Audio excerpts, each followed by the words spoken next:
my glasses off, and then oh wait a minute. Now I think I have to allow. Wait a minute. Okay, there we go. Jesus. Oh, well, it's still easier than flying to Canada. All right. Hello, Patrick. Hello. Nice to see you. Thanks for giving us this interview. Really appreciate that. My So, pleasure. My pleasure indeed. so you reprising that. I mean, you're starting again. You taking the role of Stephen Logan, Yeah. coming back to the show.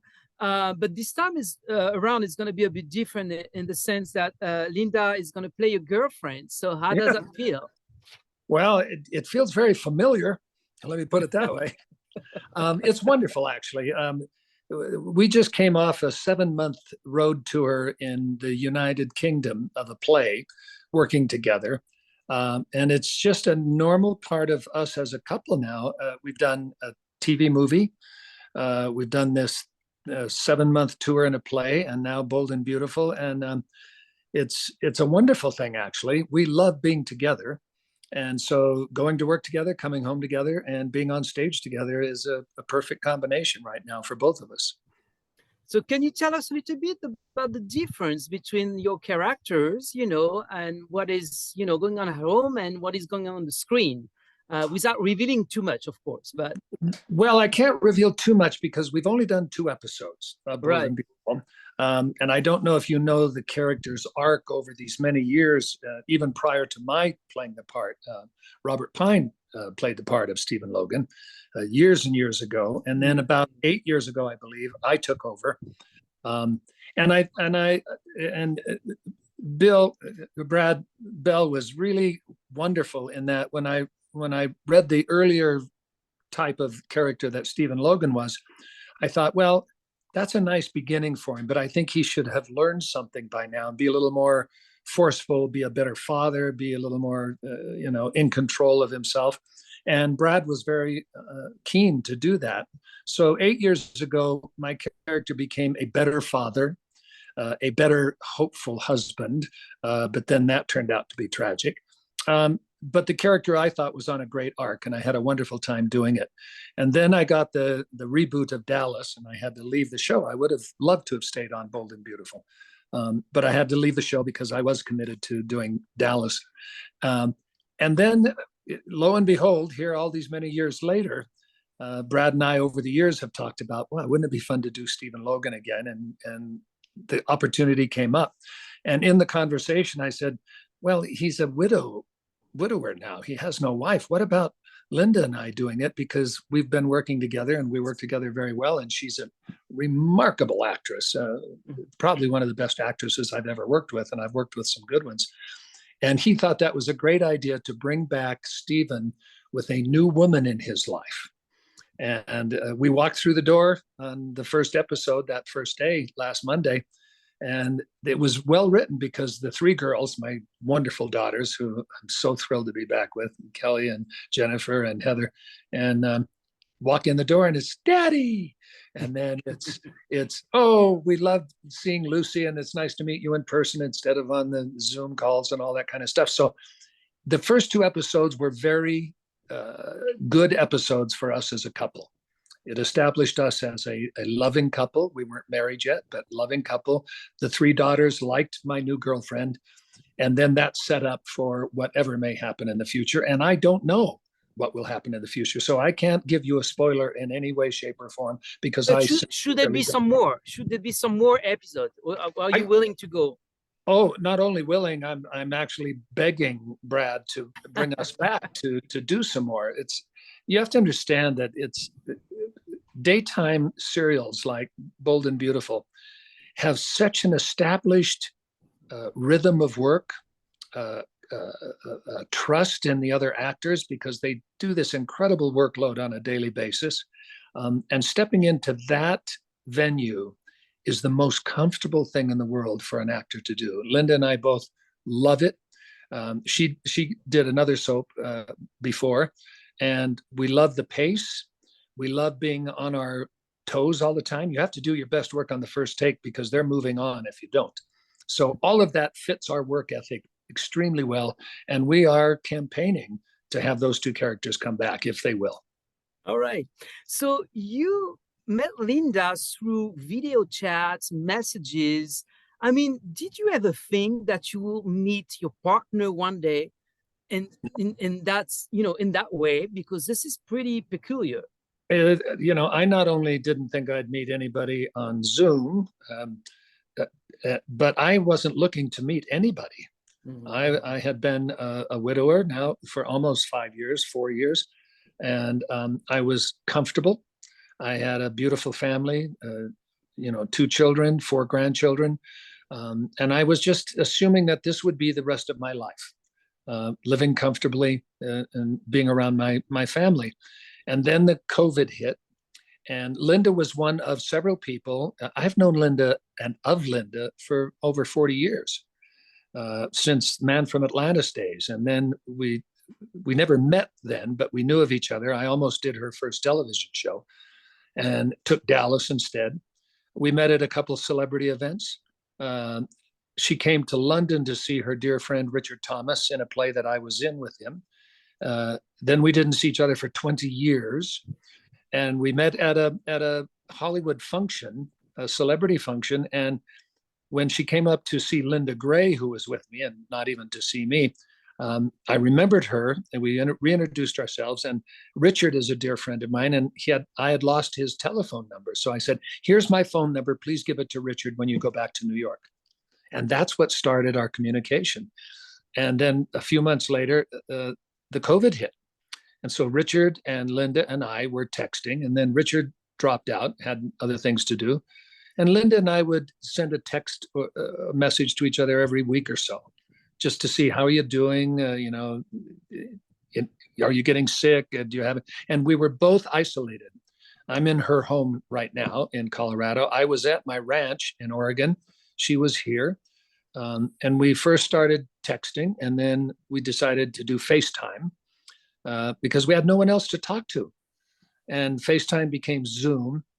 And as we talked, we got to know each other on a deeper and deeper and deeper level, because we would talk literally for 2 to 3 hours every single night, 7 days a week for almost 2 months.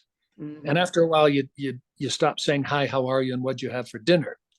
And you start saying, "Who's your favorite poet? What's your music? Tell me about your family." And we got to know each other so well that the conversation became very emotional. And at one point in signing off, instead of saying good night, I said, "Well, I'll talk to you tomorrow. Good night. I love you." And I hung up, and I realized, oh my God, I said, "I love you." And that's when it dawned on me that I was more than just a friend with this woman. I had really been attracted to her. So shortly thereafter, I got in my car and I drove from Oregon to Colorado. It took 23 hours. I ended up on the doorstep of this house, and I've never left. And beautiful story. Beautiful story. It was so unexpected. And I think for that reason, it was so true. Neither of us were chasing after a relationship. We'd lived a full life, both of us.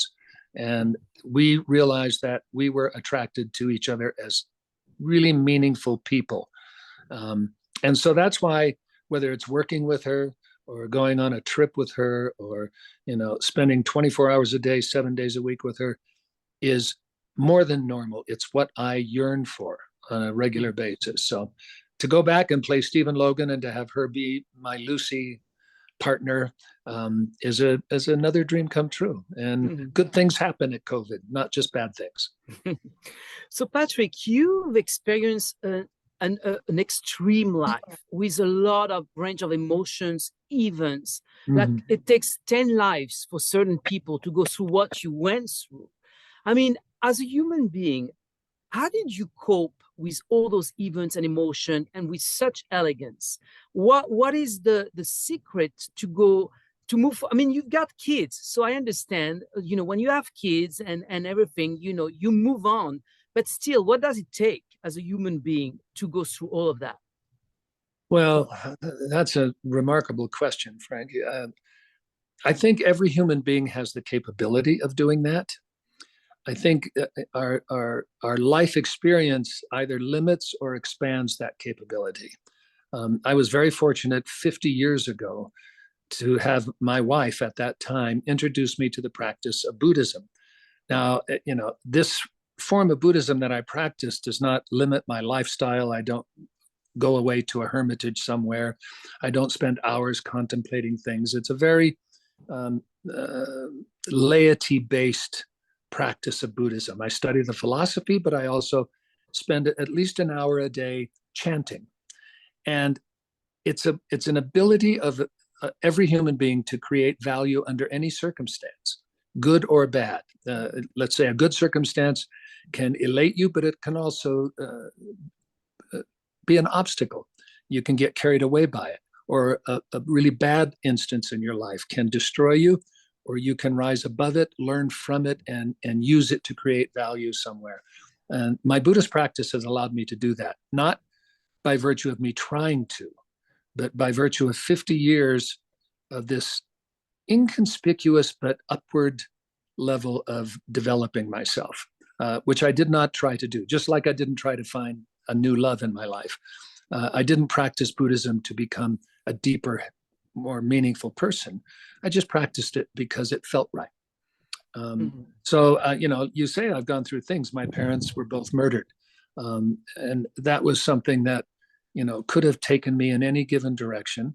I experienced the loss, but my practice of Buddhism also, postulates that life is eternal, that I still have a direct line of communication with all living and non-living beings. So why not my parents? Why not continue to support them the way that I would support them were they right next to me? And not only that, what does that ability to do that encourage other people to go through obstacles that could be devastating? Can they find a way out of it? And if I can, anybody can, believe me. And then my career could be what everybody dreams of doing, but I've known many people whose wonderful career surges and success has derailed them and brought obstacles into their life. So it's not something that I consciously try to do. It's something that feels right at the moment, that I see the environment encourage me to do that. I feel great satisfaction in just being a normal person who has great fortune and has the venue like this to relate certain things to a greater number of people than I would if I, were just walking the street. So everything in my life has been to my advantage, even the negative things. I have found them to be invaluable, not just to my structure as a human being, my happiness factor, but also to my ability to serve as some kind of example of what's possible. And that encourages me to continue. And I get encouragement from the things that happen to me, like Linda. With my wife dying 4 years ago, I never thought I would fall in love again because I was madly in love for 46 years. And then the universe showed me by putting this woman in my environment that you can love with that kind of passion a limitless amount of people, which means that the world can be a better place if everybody thinks that they can love every other person. So, everything is usable if you decide to use it. How do your son react to your life, to your longevity in this business, to what you went through? Because they build themselves watching you, and you are building yourself watching them, probably. So it goes both ways. But what are those reaction and the life paths of those two young men watching such a figure in front of them? Well, I as much as I thank you for that, compliment is for the first, well, my eldest son is 48. So for the first 43 and a half years of his life, and then my younger son for all of his life, basically, they had two people to look at. And my wife was an incredible example. And I think her approach to life with me was a better example for them than my example of going through that life, because she did what they would need to do. is she lived with me through, the years where we didn't have anything. And then when fortune smiled on my career, she was the rock in the center and the support and the example for both my boys as to what do people do when somebody else uh, achieves that kind of thing that I did with television. So she was the example for them to follow. In the sense of my professional career, um, I take great joy in the fact that, and I'm very grateful for the fact that I was fortunate to always work in the best circumstances. Um, from The Man from Atlantis, I had the most wonderful co-stars and people around me, directors. Belinda Montgomery was a mentor to me. I was a carpenter building a boat when I got that show, and she was an actress who'd been on television for years, and I learned so much from her, and we to this day are dear friends. Then I got Dallas, and Larry Hagman became my best friend in the world. And every member of that cast was like a family for 13 years. And it was a joy to go to work. I never had a bad day at work. So my boys were able to see that the film business, the television business, can be a wonderful example of how to just have a good life, to make a good living, to go, have joy going to work every day. And then I did Step by Step with Suzanne Summers, and my boys were really coming of age then. The eldest son was in college, my youngest son was in high school. And again, it was the best 7 years of working experience. And Suzanne Summers became my dearest friend and is to this day. So I've been fortunate to be in circumstances that were perfect in terms of a television career. And my children were able to see that, you can be a normal family and have a great career and work in this business and even not have a great career, but just enjoy being in the arts. And both of my sons have pursued lives in the arts.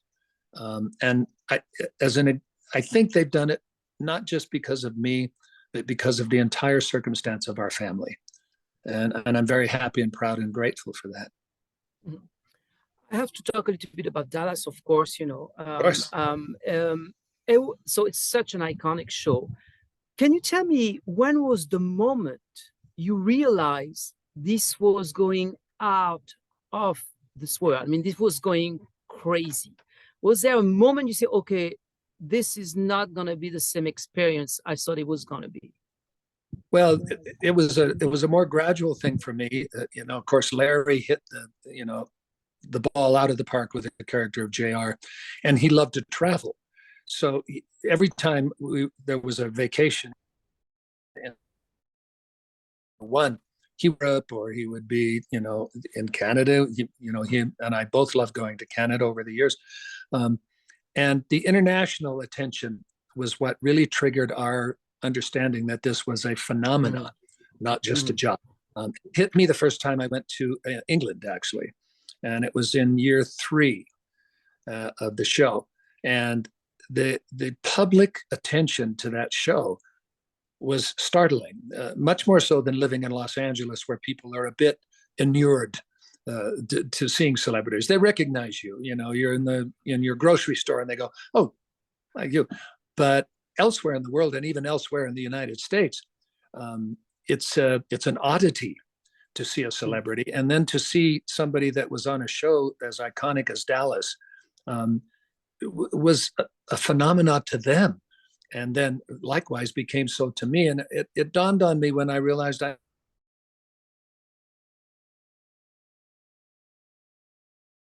when the Who Shot JR meteoric rise of the show happened, and everybody's attention was towards every member of the cast, not just me, not just Larry, but Linda and Barbara and Jim Davis and Charlene and Victoria and Linda, everybody, Steve. You literally could not go anywhere without the public attention all focusing on you because of the celebrity nature of the show. And I had 2 children that were very young. I felt very protective of their anonymity and their ability to be, in public without me and being unreal.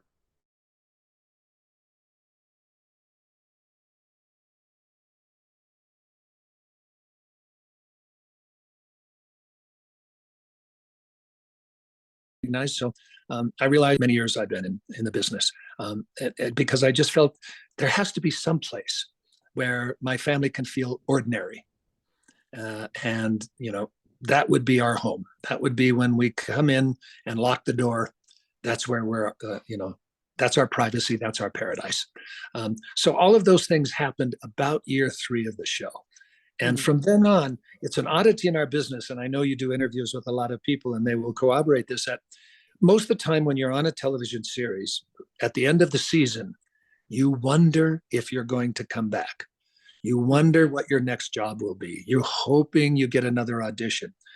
For 11 years in a row, none of us on the cast of Dallas questioned what we would be doing next year. The following year, we knew we were coming back. We knew, and that is a rarity in our business. It's such a privilege to have an opportunity like that. So those were the things that were a phenomenon. And the fun thing for me is I'm an actor that has a theme song. Everywhere in the world, people will go dum dum dum dum dum dum dum. They all know that music. And I thought, all those years I grew up watching Johnny Carson and have his music, or Bob Hope having "Thanks for the Memories," da da da da da da. And I thought, I now have a song that whenever anybody thinks of me, and it happens to this day, when we were on tour in England, we'd come out the stage door, and inevitably the people outside would start singing the Dallas theme song. And it's wonderful. It's such a privilege, and I'm filled with gratitude every day. So talking about song, I'm going to show you a little song from France. Oh no! Because I'm from originally from France, so I'm going to show you that, and you're going to tell me what the memories you have about that. And I am the sea, you are in counterpoint to me, and we agree to disagree. No need to lie. I only know when we are apart. I only live Okay. Okay. There's a reason I didn't have a musical career, and that's the reason. It was a great, that to me though, that's another thing. I only was asked to do that because of the show Dallas, obviously. But Mireille Mathieu, I mean, really, that's one of the most legendary French singers. I mean, there's Edith Piaf, there's Charles Aznavour, and there's Mireille Mathieu. And you just think, why not?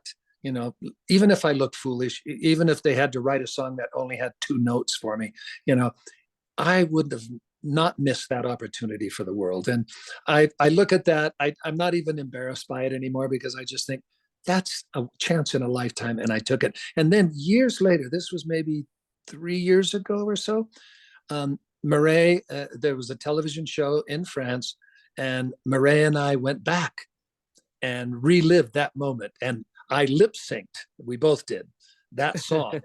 And that was like 30 years after we had done it. But again, it's a privilege of being in this business to have done that. It's not the best singing you'll ever hear, but you see a happy man doing it. Perfect. That was a super great interview, Patrick. I really, really appreciate. Thanks for your time. And on that note, with Mireille Mathieu, it's a beautiful song. It's a fun song. I mean, it's a very fun song, and yeah. And it was written just for her and me to do, because she has a range, of course, that's almost operatic, and I have a 2-note range. So they found a song, and her manager and a songwriter was able to pull me through with saving grace. Perfect. Thanks so much for your time, Patrick. Thank you so much.